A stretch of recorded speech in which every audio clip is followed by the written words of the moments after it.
Welcome, everyone. Thanks for joining us today for Professor Amy Lynn Wlodarski's talk on listening contrapuntally to witness testimonies of Terezín. I am pleased to introduce and welcome Professor Wlodarski, a professor of music from Dickinson College. She is the author of George Rochberg, American Composer, Personal Trauma and Artistic Creativity, which was published in 2019, and also Musical Witness and Holocaust Representation, published in 2015, for which she received the Lockwood Book Award from the American Musicological Society.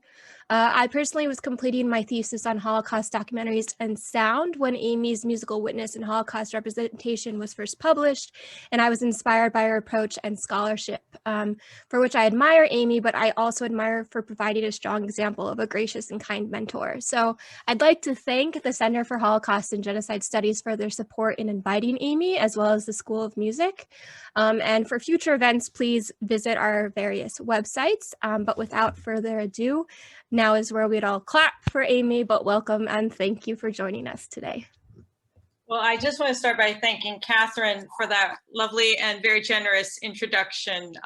It is wonderful to have colleagues from all different generations in your field and get to know them. And so getting to know Catherine has been a real joy of my career as well. I also want to thank the staff and faculty of the Center for Holocaust and Genocide Studies and the School of Music and the Center for Jewish Studies for co-sponsoring this talk and for having me. And special thanks also to Joe Eggers for leading me through how to get here and making sure that I was in good hands. And I also want to say a special thank you to Karen Painter and the students in her class that I visited today, because I had a wonderful time. And I was just so encouraged and inspired by your comments and your ideas. So I hope that some of those maybe can be continued today. I'm going to share my screen really quickly, and then I'll just get to the content of my talk. Let me just go back to the beginning, obviously where we're testing things. There we go.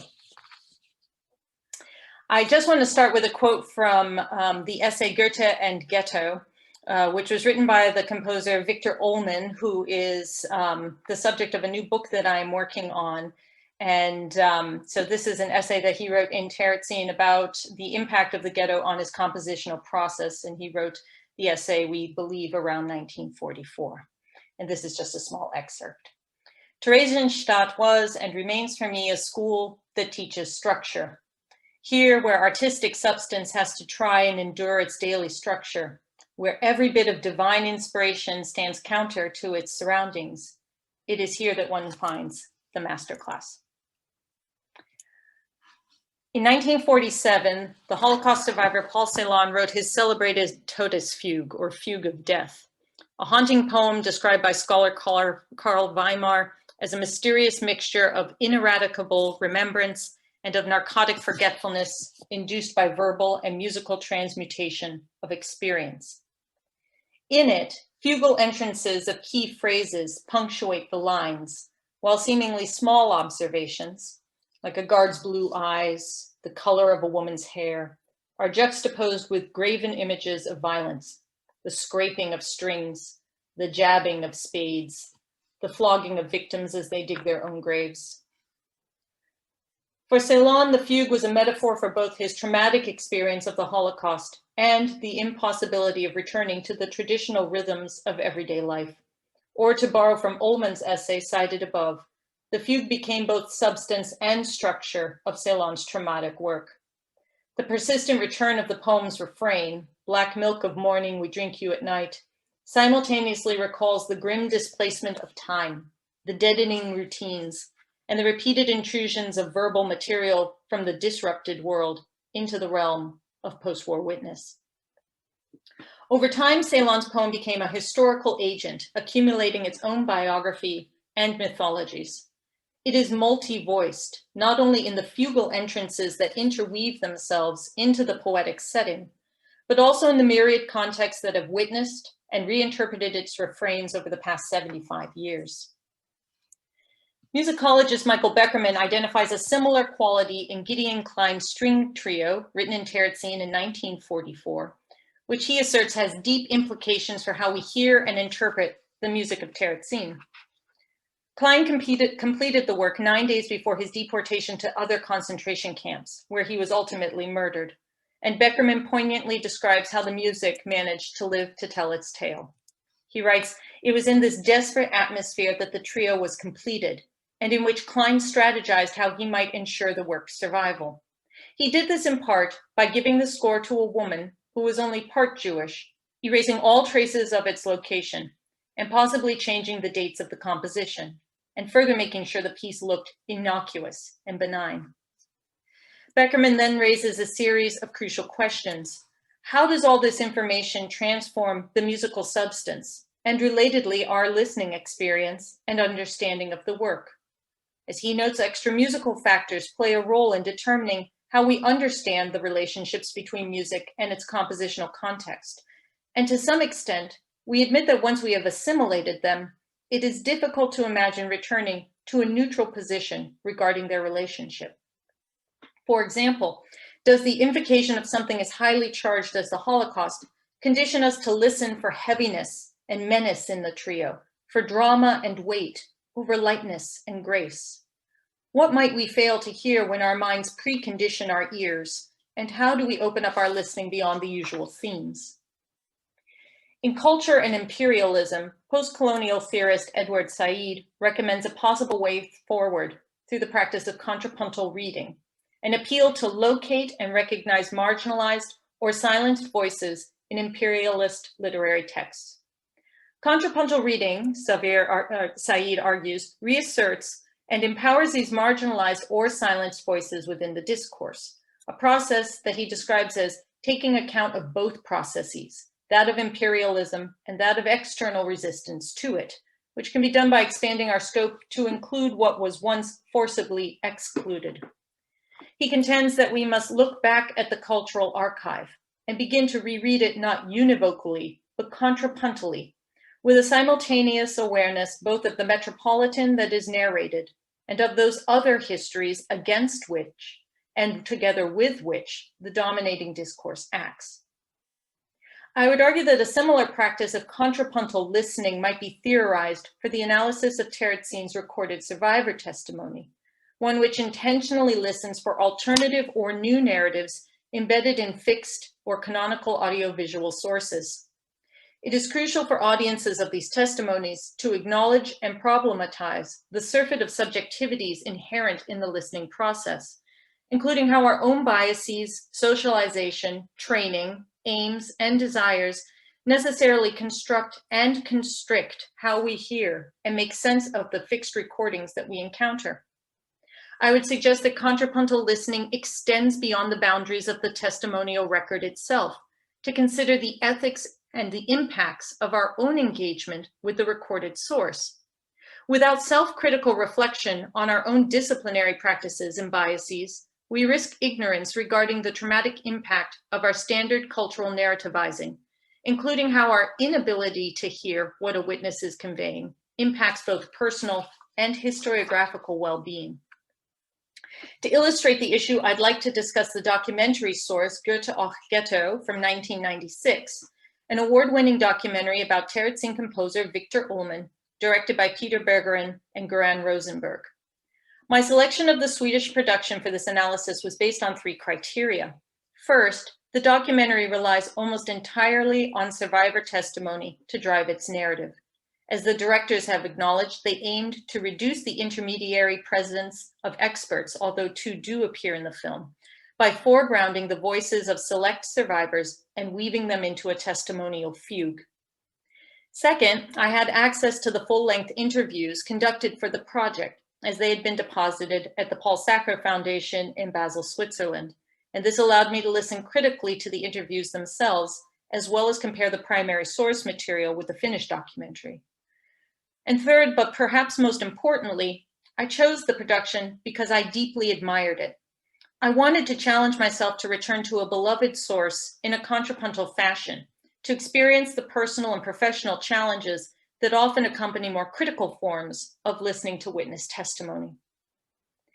Because Said's thesis derives from his cultural critique of imperialism, the question logically arises as to whether such a model is appropriate or even relevant to testimonies about Terezin's music. Scholars have contentiously debated the causal links between Germany's imperialistic period and the crimes of the Holocaust, ever since Hannah Arendt first considered how, quote, imperialism's political self-legitimization laid the groundwork for fascism, unquote, in her Origins of Totalitarianism from 1951. Arendt herself refined her own theories in a 1958 article titled Totalitarian Imperialism, Reflections on the Hungarian Revolution, in which she asserted that the imperialist model most relevant to Nazism in the Holocaust lay in the ideological echoes between Nazi racial rhetoric and the earlier pan-Germanist and pan-Slavist movements within Central Europe. As historian Shelley Baranowski avers, these imperialist mentalities, quote, contributed to a reservoir of ideas and experiences that National Socialism then adapted and radicalized, unquote, most notably the spatial and racial ideologies of German imperialism. The quest for Lebensraum, or living space, in Eastern Europe found its historical precedent in German imperialistic thought, according to which Czechoslovakia and other Eastern European states were viewed as part of a potential continental colonial empire.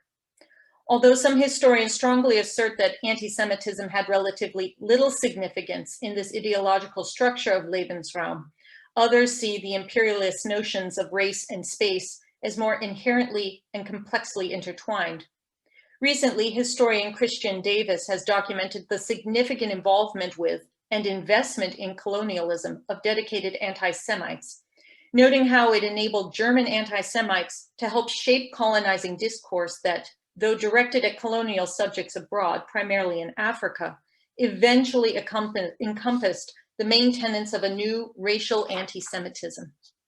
The result, as Arendt contended, was that Europeans learned, quote, how people could be converted into races, and how simply by taking the initiative in this process, one might push one's own people into the position of the master race, unquote.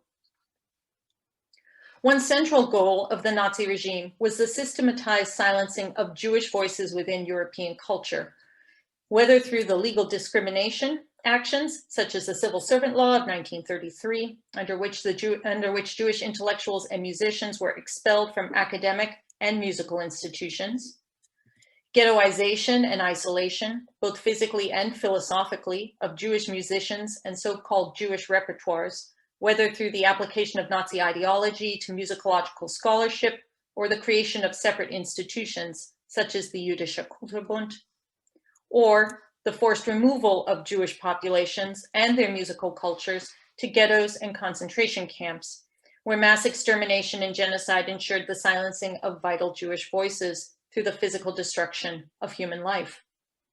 In short, Nazi ideologies associated with radicalized notions of space and race produced a dominant and arguably imperialist discourse predicated on the total silence and elimination of non-Aryan voices.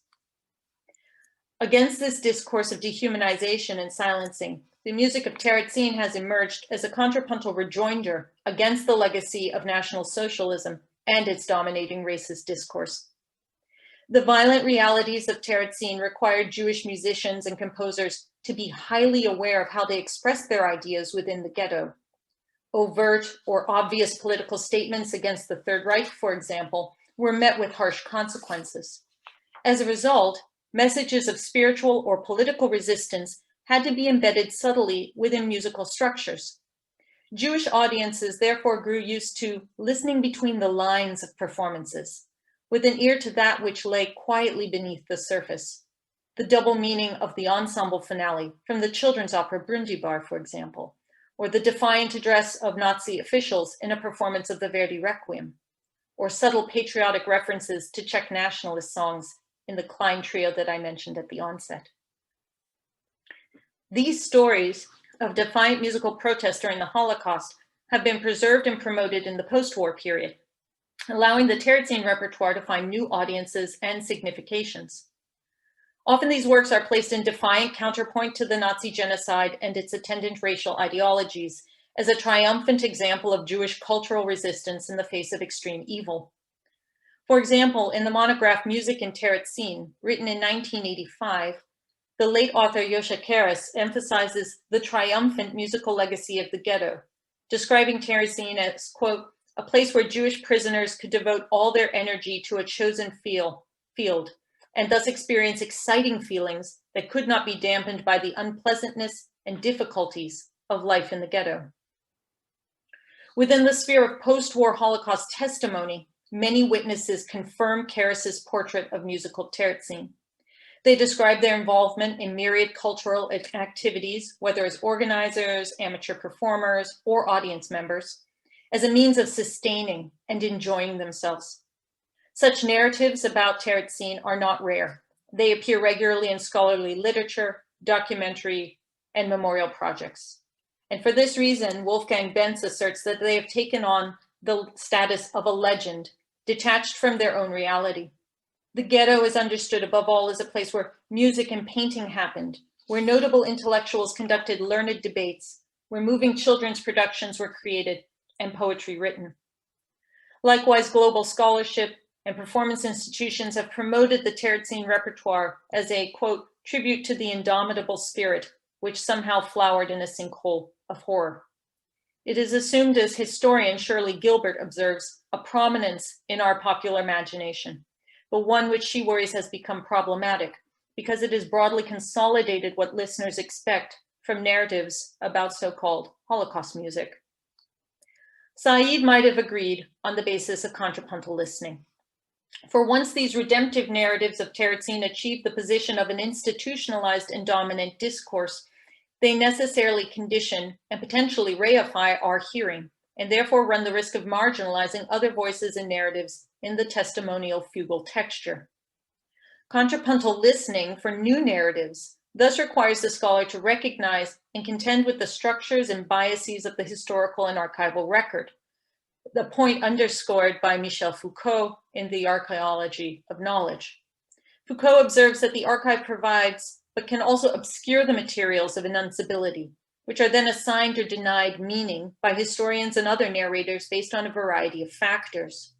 Said also notes the practical challenges involved, recognizing that scholars must cut down a very fat archive to manageable dimensions and outline something in the nature of an intellectual order within that group of texts. Exclusion is therefore an inevitable part of the process. The value in contrapuntal listening, then, lies not in any claim of totality, but rather in its expansive and inclusionary impulse. It requires one to become attuned to the primary trends, fetishes, and biases of the dominant discourse, and then responsibly work to listen beyond those assumptions and well-established cultural curations for the quiet subjects hidden in any testimony. It is an urgent call to arms, and the challenge is most acute in academic and memorial practices that engage the surviving repertory and musical testimonies of Terezín, given the ghetto's recognizable symbolic status as a musical camp and a celebrated site of spiritual resistance. In the case of Terezín, widespread narratives of spiritual resistance ultimately situate the violence and dehumanization experienced by victims in a therapeutic framework that emphasizes how trauma can be overcome by musical acts. It is an understandable tendency. For survivor Dory Laub writes, trauma not only taxes human cognitive capacities to their limits, but also reinforces the natural human tendency to avert one's eyes, to overlook details, to misperceive, and most of all, to fail to comprehend. But the simplistic and problematic binaries that can emerge from such historiographies, victim, survivor, trauma, redemption, compliance, resistance, ultimately constrict our ability to hear the more nuanced and complicated counterpoints preserved in the audiovisual testimonies. Another potential consequence is a second silencing, of the witnesses. For as Rob Baum theorizes, the materiality of the testimonial archive is not limited to cultural objects, but includes living bodies with subjecthood. He warns that as memory becomes politicized or recrafted by listeners to demonstrate the most coherent narratives possible or desirable, the impulse to omit problematic or unreconcilable sources looms. The end result is one of narrative compression and containment, and as he notes, professional containment of trauma is trauma's imprisonment, a kind of repression that is curated but rarely curative. In raising these concerns, I claim no more high moral ground. My first interview with a musical witness was with Henry, who you see in the box at the top here, a child survivor of Terezín who had performed in the celebrated performances of the children's opera Brundibar. I was a first-year graduate student in musicology, untrained in the nuances of oral history, and somehow involved in a local production that would feature Henry's testimony as part of its dramaturgical rendering of the children's opera. As we sat in the local JCC, Henry recounted his memories of the 1943 rehearsals, noting that every child knew the work in and out. With obvious delight, he recalled his group of friends from the barracks, the Fivers as they called themselves, and how rehearsals provided them with a collective musical experience from which they had constructed memorable childhoods, despite the circumstances of their surroundings. A decade later, I returned to my source recording with more contrapuntal ears and a degree of shame. I recognized therein the manner in which I had steered Henry to these specific memories. Our interview was punctuated, or perhaps more appropriately punctured, with my own interruptions, assumptions, and leading redirections, all in search of a narrative that would confirm my post-war preconceptions about musical Terezín. Humbly, it reminded me of another archival audio testimony that had been given by Karis, whose music in Terezín had shaped musical historiographies for the past 40 years.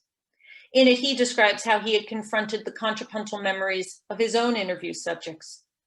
He said, "I could show you on the tapes again how I was talking to survivors, and I was correcting them, because after the years they forgot, and things changed in their mind.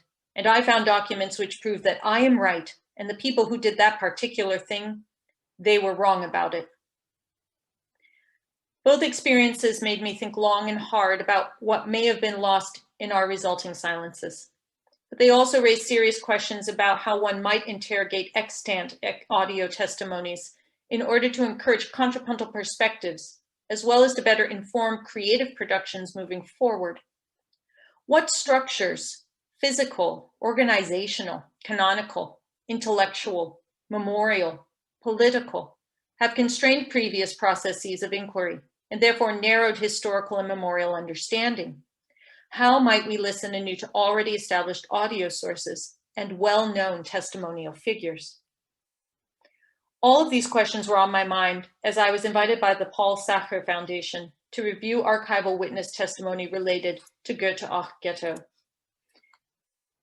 The concept for the documentary arose from an impactful musical encounter. Rosenberg, the director, himself the son of Swedish Holocaust survivors, attended a concert that featured Ullmann's Seventh Piano Sonata. As he recalled, quote, "It was the first time I had heard about the musical life of Terezín. It was a moving experience, not only because of the circumstances in which the music had been created, but because of the music itself, its unbending will to life." The counterpoint between barbarism and hope is one of the primary themes of Goethe and Ghetto, which admirably does not shy away from narratives of complicity, confusion, and despair.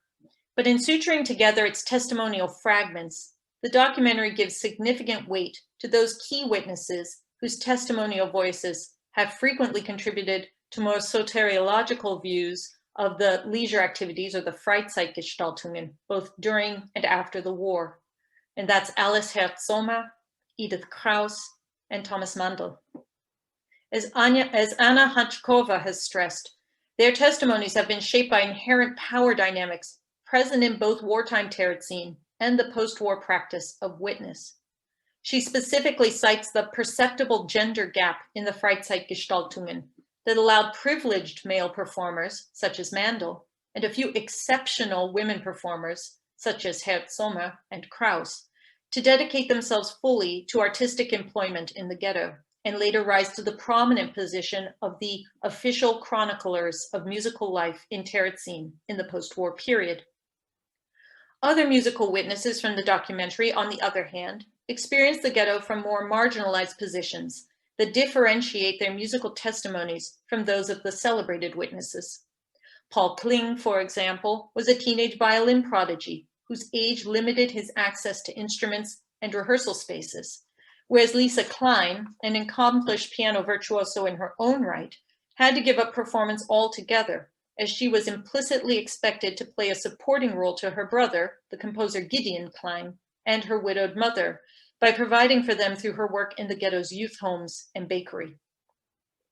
As such, our historiographical understanding of the ghetto and its musical symbols has come to rely on very specific and privileged witnesses whose testimonies have deeply influenced, if not helped to entrench, our musical conceptions of Terezín. In Goethe and Ghetto, the three key witnesses voice the documentary's Hauptstimme, or its primary voice, while the other survivors surface only briefly to provide structural voice leading, by which I mean a short emotional segue to the next privileged voice in the narrative. They are chosen for this role because their testimonies do not integrate as easily into historiographical projects designed for clarity or broad public dissemination.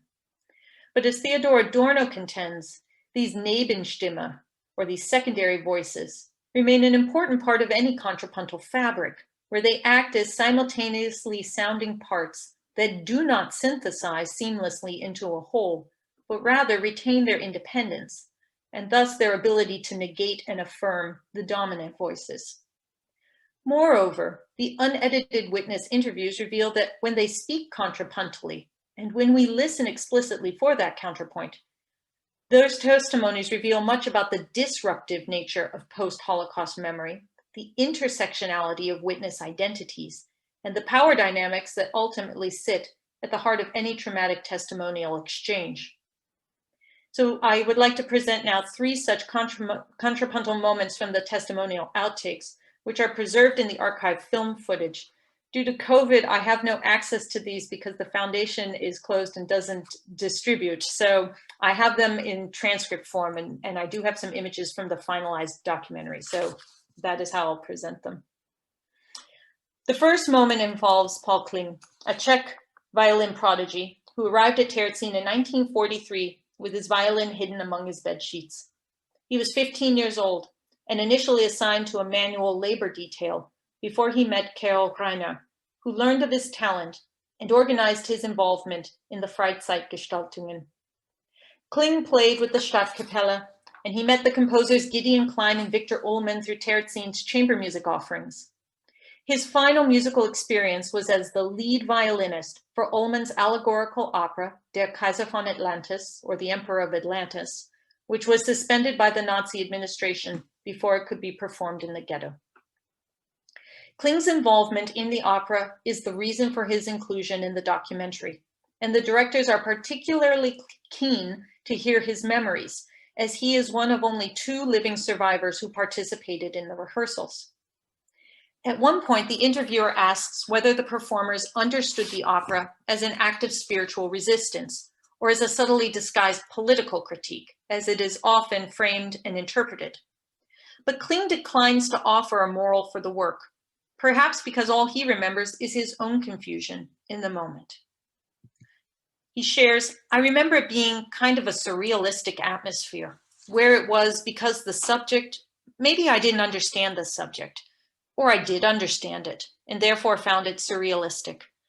I don't like to think too much into my own thoughts of those years, because maybe I didn't really understand what was going on." Despite his confessed discomfort, the interviewers press on, asking, "Can you describe the last days before the fall transport to Auschwitz, when you were rehearsing the Kaiser?" Instead of verifying the well-known, if not canonized, story that the opera was suspended due to its defined political content, Kling answers with a less linear and perhaps more traumatized account. He says, "I don't remember when the first transport started, whether it was during our rehearsals or after it had already been canceled, because at one point the story was there won't be any performance, so no more rehearsal. But it seems to me that it followed very soon by the transport. I cannot remember. There was great confusion, and then there was really great anxiety. But this fall, the influence on the rehearsals, I have not the slightest recollection." Despite Kling's sincere admission that he cannot remember the final rehearsals, the interviewer persistently pursues the line of inquiry, given its potential value to the narrative, and he repeats his question a third time. Kling's response is calm, but he expresses a firm resolve as he answers about the external pressures being placed upon him. There are so many things that one seems to remember in life, he says, and doesn't really know, but they have been so often told, so I don't really know. If you want the truth, I cannot say, yes, I knew why it was stopped. I am so careful in saying what I say. I think it's too important to say what may be really essential than to improvise memory. It's a nice thing to do, but speculation, everything we are talking about in the past, is somebody talking 50 years later, having a completely different perspective on things than one had in those days. I'm trying to think back on some of the impressions I had from those days, but it would be very hard to say whether that is in the moment what happened and what I was really thinking about. This exchange, which is relegated to the cutting room floor, exposes a significant contrapuntal line that surfaces in many of the taped interviews. How the process of bearing witness places further traumatic pressures on the survivors, especially when interviews are conducted with an eye to an already established narrative voice. In the case of the Kaiser, that other more dominant testimonial voice belongs to Carol Berman, who strategically appears after Kling in this specific section of Goethe and Ghetto. His inclusion is unsurprising, given both his involvement in the opera, he played the lead role of Death, and his frequent appearances in earlier memorial projects related to the Kaiser. Hajkova has described him as a professional music witness. In the documentary, Berman's firm recollection of the rehearsals follows Kling's hazy uncertainty as an internal form of counterpoint or even a staged confrontation between the witnesses. He describes a specific scenario in which an SS commissar arrived to oversee the final dress rehearsal, and he notes that when she heard what we were singing, it had to be banned because the opera went directly against Hitler. His confidence is compelling, and it solidifies the portrait of the Kaiser as an overt political act of subversion, one with tragic consequences for its participants. But another lost moment in the interview contributes a more nuanced counterpoint to our understanding of Berman, one which reveals a vulnerability and trauma rarely seen in his public statements. In Goethe and Ghetto, one early directorial conceit was the spiritual reanimation of Ullmann's forgotten works, sometimes by the interviewed survivors themselves. One pianist, for example, is asked to play a melody from Ullmann's 7th Piano Sonata, but he is not provided with a score. Instead, he fumbles at the keyboard and plunks out what he can remember, which only prompts him to apologize for his technique and faulty memory. As a result, he seems to feel inadequate, as if he is failing in his role as a witness by not satisfying the interviewer's request. Berman handles the same request differently, and his response tells us much about his own complicated post-war experiences. His interview is conducted in his music studio. He is a voice faculty at the Prague Conservatory, and the request from the directors is direct. Can you sing a part of the Death aria from memory that you can remember? And Berman's response is equally direct. No, not for you, not for anyone else. I have entirely forgotten it. I have the notes at home. That I do have, my part. Berman continues to explain that he intends to sell his original vocal score, an invaluable item, to a foundation in Israel because he's strapped for cash, noting that no dealer in Prague will buy it from him. He continues to discuss his reluctance to show the score to anybody. The quiet implication is that he still lives with anti-Semitism around him, and as the directors implore him somewhat adamantly to sing just a few notes of the Ullmann aria, he silences them with an interjection and an impromptu concert. I will not sing the Ullmann, he says, but I will sing Smetana. As he begins the opening strains of one of the evening songs, one can hear that Berman is consciously, if not defiantly, aligning himself here with his identity as an accomplished Czech musician, not with his traumatic identity as a Jewish Holocaust survivor. The complex intersectionality of the moment should demand our attention, if not our respect. But instead, the interviewers speak over Berman's impassioned performance, not even listening. As he is not singing Ullman, the moment is of little listening value to their project. This moment raises further ethical concerns about how these production-based interviews, constructed with an eye to a possibly preconceived narrative outcome, treat witnesses as aestheticized characters in a film, rather than as equal or collaborative narrational partners. The point is driven home in a final moment featuring Lisa Klein, who's on the left, the sister of Terezín composer Gideon Klein. In the documentary, she speaks openly about the lasting trauma that she associates with the ghetto. She says to them, "I cannot even today return to Terezín. In Auschwitz, it was all clear what was happening, but in Terezín, there was always the illusion of hope." In her interview, Klein is not able to answer many of the questions posed, likely because of her peripheral involvement in the Freizeitgestaltungen, and so the directors pivot to a more artistic request.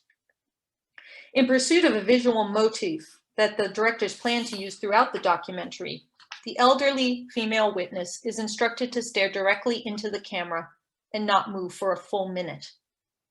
It is a very difficult and strenuous endeavor for her, and she grows increasingly and visibly anxious during the exercise. Each time she moves too much, she apologizes and explains how hard it is on her, but the response is to reset the shot further. While she continues sitting, physically constricted and under the gaze of the camera, the director shifts from German to English in order to explain his vision to one of his associates without the witness understanding his intentions, for she does not speak English well. Her sense of control, of her own narrative, of her own process of witnessing, of the freedom of her body, is eliminated in this moment, a power dynamic eerily parallel to the subjugation of Jewish bodies in another documentary film associated with Terezín, the infamous propaganda film Der Führer Gives a City to the Jews, in which Jewish bodies are assembled by the Nazis in order to sit silently and still while listening to a performance of the ghetto orchestra. As are the faces in that film, the stress becomes etched in Lisa's face as she struggles to adhere, and ultimately it proves too much. Unable to continue, she releases herself from the uncomfortable trauma of the camera by suddenly standing up and distributing cups and saucers for tea, an invitation that is more an act of defiance and self-protection than any other footage of her in the documentary. Within the film, she receives the least amount of screen time, perhaps due to her abrupt curtailment of the interview or her inability to provide the sought-after details.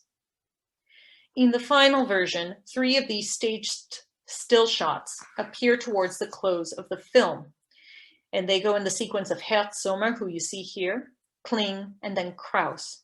And having witnessed Klein's demure, I couldn't help but watch the women's participation in particular with great discomfort.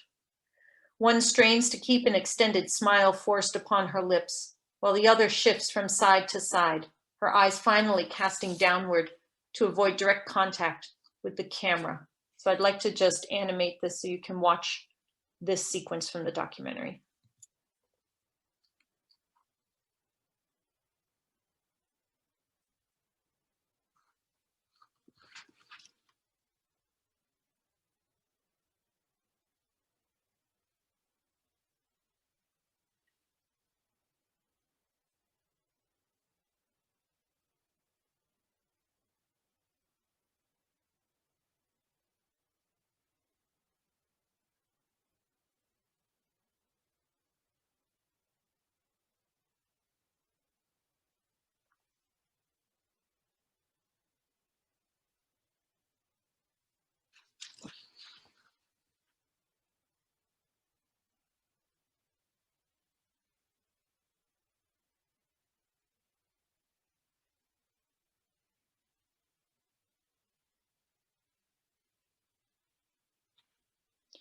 The signs of their strain are subtle, but these small movements speak to the potential for well-meaning interviewers to create undue stress or, in the worst case, the conditions for potential re-traumatization of the testifying survivor.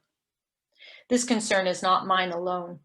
As historian Wolfgang Benz eerily notes, such redemptive portraits of the ghetto seem influenced by the cliches of the model camp, the result of nationalist socialist propaganda, and is not free from those illusions today.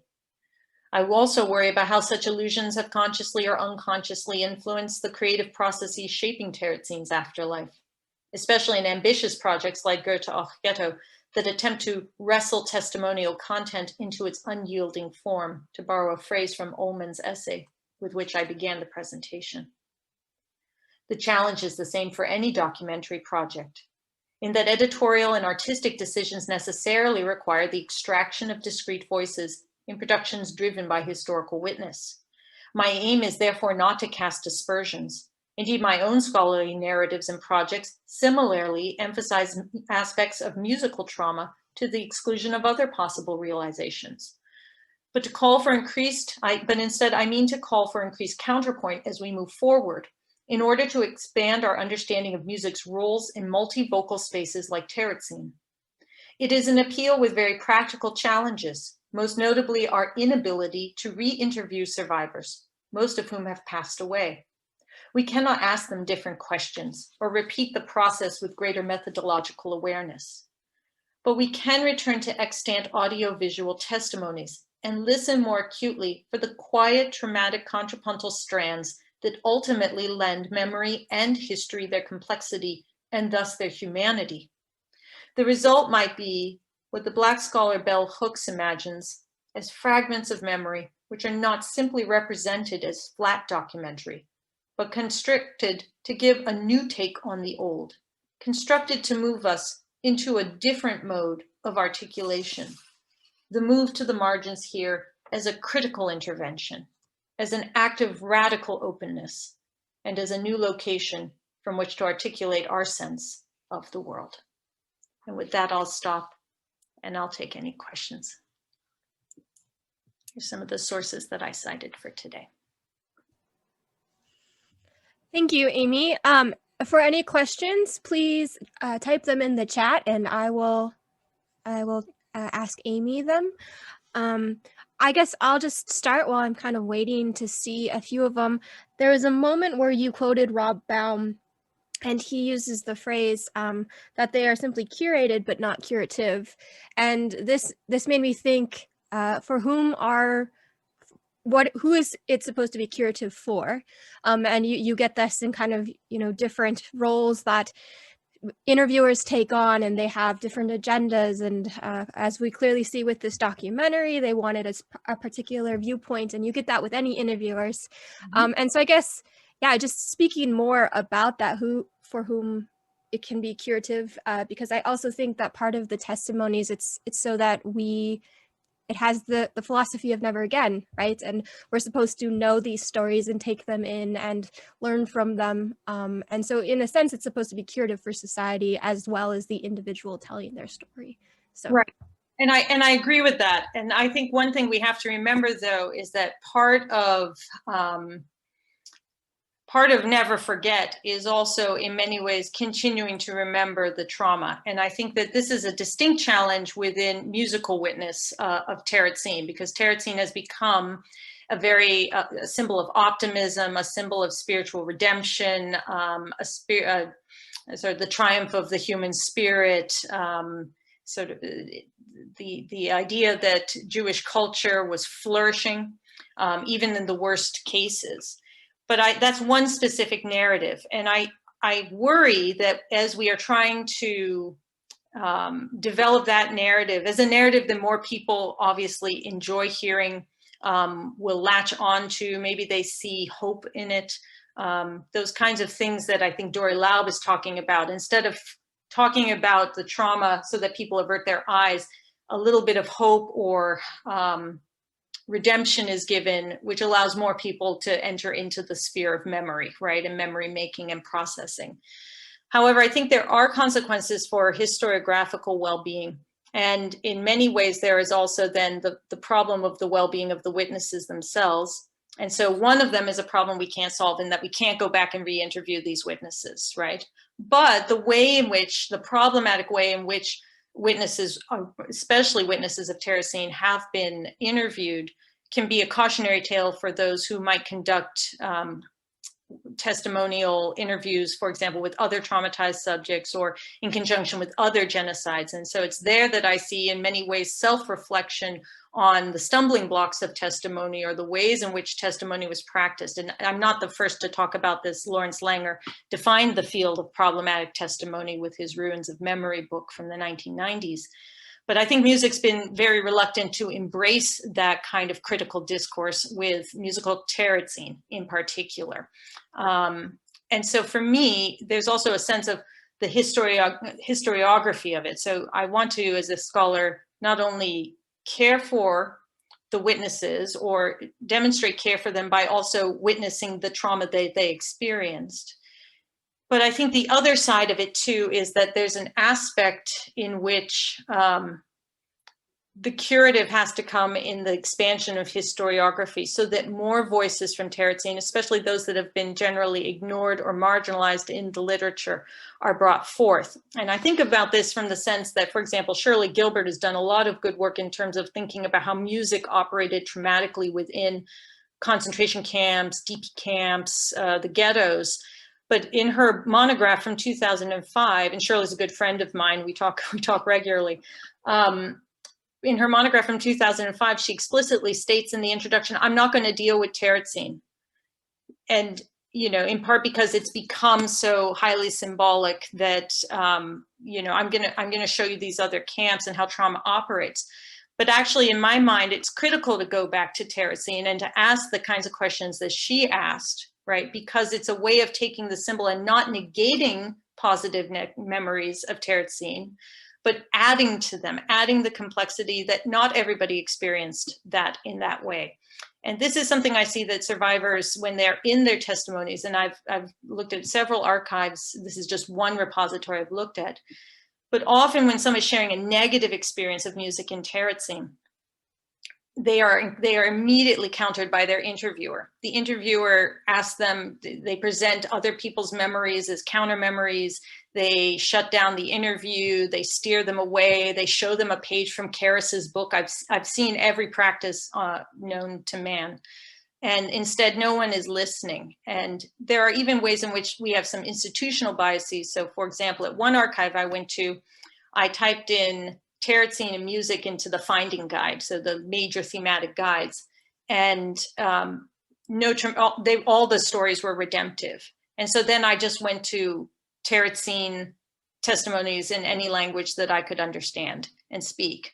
And there were so many very lengthy stories about music's traumatic past, but they hadn't gotten coded by the institution, by the finding guides, by the people who were listening and creating those documents of thematic topics under music, because they weren't, the trauma negated the fact that they were about music, if that makes any sense. So I think this is a long-standing challenge, and it requires us to return, and it requires us to tell some of these stories in a way that then also allows us to critique current memorial practices and the kinds of productions that we might contribute to, or how we might frame productions that are already touring and moving through various cultural institutions. Yeah, I would add to that at USHMM, when you search for those findings as well, a lot of the traumatic ones aren't translated into English with the transcript. So similar with the finding aids. I have one question from here. I have been struck by the comments made by survivors about the moment they arrived at the death camp off in Auschwitz and heard the orchestra that played at that moment. Their surprise and upset seemed different on the part of male versus female survivors. I think you get at this also with Lisa Klein and Terezín. Do you have any additional comments on gender differences and how the model of counterpoint and understanding testimony? I mean, to gender specifically, no, but I think one of my, one of the moments from my research, from my archival research that sticks with me about the arrival at Auschwitz is, again, one of these sorts of negative memories. And it's a woman, she comes and she is on the platform, and she talks not about the orchestra, but she talks about hearing people singing. and the interviewer is ecstatic that she's talking about the singing and gets very excited and says, "You heard them singing? You heard them singing? You know, there's so few documents about that. Can you tell us, you know, what were they singing?" And she says, "Well, I wasn't singing. It was them who was singing." And the interviewer isn't quite understanding that what she's doing is the people who are singing, I think it's Ailey is the song they mentioned. The people who have just arrived who are singing that, she doesn't identify with them. She identifies them with the Jews who were selected for extermination. And she identifies herself as somebody who didn't sing and went into the camp and worked. And so, and she's pointing away from herself, but the interviewer keeps coming back to, "But you heard it, you were singing." And there's just this moment in which the witness, who actually was very involved in the interview to that point, when she's misunderstood and in a very song specific way, she shuts down in the interview. The interview absolutely stops. She starts giving one-word answers to things. And I think it demonstrates these kinds of power dynamics. I was really struck with the women's experiences for this documentary. Lisa Klein is probably the most extreme example of it, but also Edith Krauss and Alice Herzoma really encountered some very interesting gender dynamics in their interviews with the male interviewers. And I can just imagine the setting. I only can watch the videotapes, but I can imagine that the crew is mostly male. There's the lights and the camera, and there they are sitting. Edith Krauss barely makes eye contact with the camera through the entire interview. She seems so uncomfortable. Whereas Thomas Mandel is allowed to smoke and holds court very easily. And Berman is in his sort of place of power in his music studio. So there are lots of different ways. The women are often interviewed at the kitchen table or in a more domestic sphere. So there's also the ways in which these scenes and these testimonies, they're staged to be captured for these kinds of productions. And that was something which I also was struck by as I watched them. But as to the specific question about gender and the different gendered reactions to Auschwitz, that is outside of the wheelhouse of my talk today. But it's the kinds of questions I wish people would ask about these testimonies, right? Is getting into questions of age and health and gender, all of the different kinds of intersectionalities that are obviously operating when one is testifying about trauma. And also, I think sometimes I find in interviews, it's interesting to see how the survivor moves between their intersexual identities. So when will they identify as one type of witness and then as another type of witness? And the strategies for that kind of shifting can be really subtle, but there are certain techniques that will actually shut down whole components of the testimony.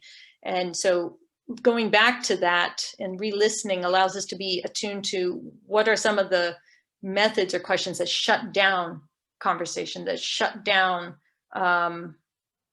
free self-identification, and that those need to be things that we think about for especially with traumatic subjects, especially when you're interviewing traumatic subjects where it's already such a stressful, it's just stressful to show up and to be there, let alone to have to bear witness.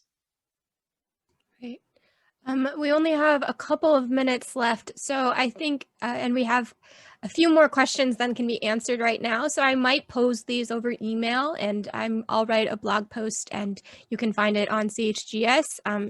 But I'll close with one question that I think is helpful for us as researchers and students.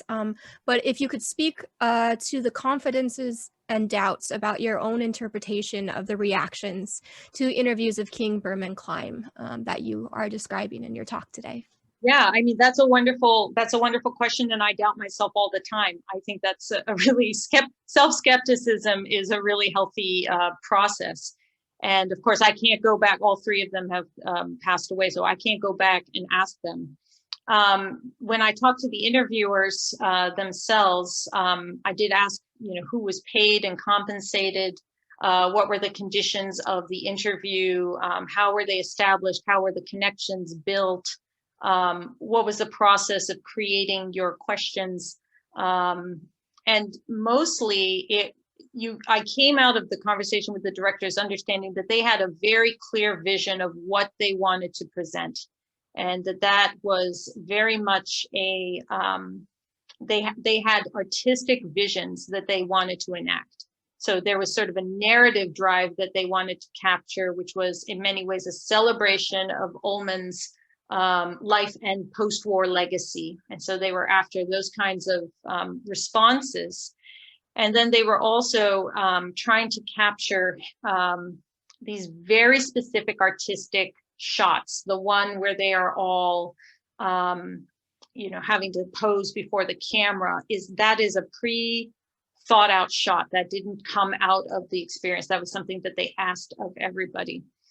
The interesting thing that I really thought was interesting was that there was one thread that they had conceptualized midway through the interviews. So midway through the interviews, they realized that all of the survivors are saying, I can't really remember. I don't remember. It's hard to remember. Memory is difficult. I'm sorry. I don't want to share that with you. All the things that I think are actually really interesting and important about traumatic testimony.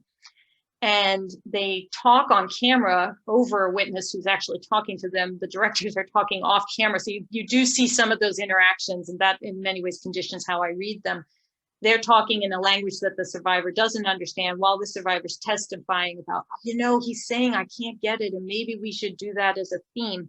But that never emerges in the film. So it's actually something that they did hear and then actively suppressed in the film. And that to me is, it was a window into their experience. I think the one that really bothered me deeply beyond Lisa Klein, which just absolutely broke my heart. She just starts giving out and they say, what are you doing? She says, enough of this, we're having tea. And it was such a defiant moment. It was strong and beautiful all at the same time. But the other one is Berman singing the Smetana at top lung, and he's older and he's giving it everything he's got. It is his public performance for them, and they just talk and laugh in the background as they're getting the camera, refocusing the camera, because it means nothing to them because it's not Ullman. And that to me is just that there's a certain kind of ethos or ethic that I drew from watching the back. I can't see them, but I can hear them on camera. So listening to their background voices is something that I was very attuned to. And again, I claim no moral high ground here. I've done it myself. It's a very, very easy, it's easy to want to be involved in the testimony yourself. And and I think trying to figure out that line about where you are and how to pull yourself out of it as much as you can, knowing that you're still in it, you're still witnessing, your breath and presence is in the room with the witness, and that conditions how they're talking to you. But there have been a lot of techniques and best practices now made for traumatic interviews that are actually in many ways reduce the interviewer as a subject in the room and allow for free-flowing narratives without the confirmation, sort of life histories versus or longitudinal studies, things like that. So to me, it was just, again, it was people who weren't trained, just like I wasn't trained, except they've made a documentary. And that is a problem that I think needs to be addressed among those who would make good, people would want to know about these subjects. But I think we have to be a little bit more explicit about how best to go through the process of them, especially when there are very traumatized subjects as the centerpiece of the aesthetic vision. Certainly. Well, thank you. I think that's a really powerful moment to end on. And thank you so much for speaking today, Professor Wlodarski. And my interview and kind of overview of Amy's talk will be on the CHGS website, www.chgs.umn.edu, and on the Society blog. And you can also find future events there, and also the School of Music website as well. So with that, thank you so much. I hope you all have a good Friday evening, and we'll see you again soon. Thank you for having me, everyone. I'm sorry I couldn't be there in person, but everybody be safe and good luck as we go through this pandemic all together. Thank you.